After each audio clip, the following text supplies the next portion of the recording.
On Friday, I did a video about spiritual overwhelm, about really just getting so many gifts that my psyche, my body, and my brain just didn't know what to do with it, with that energy, with that new pattern, with any of it.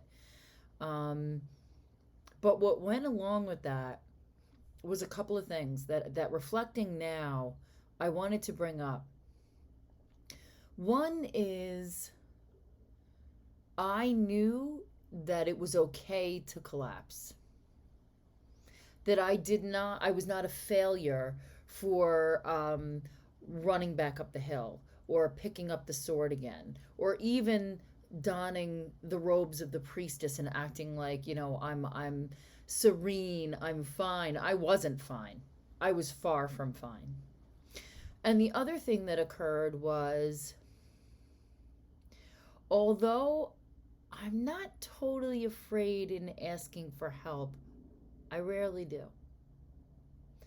And when my man offered his help and healing to me, because he is a healer,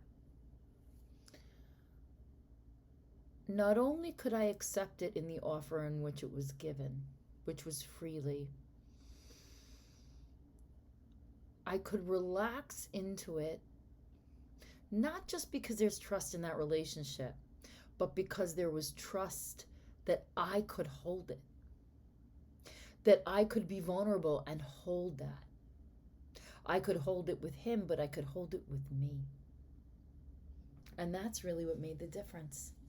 That I could come, allow myself to unload or shut down even,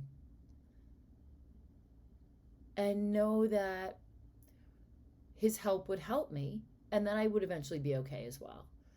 But that even within that space, allowing him to hold me, yes, was my vulnerability and trust, but it was also my faith in letting myself know that I could be held. I don't know if that's coming out clearly, but that really is what came up for me. And that is what I offer you today. It's the power of vulnerability, not just to another, but to yourself. Knowing that you can deeply relax and know that you've got your own back. So much so that you can trust someone else to have it too. It's kind of a sense of safety.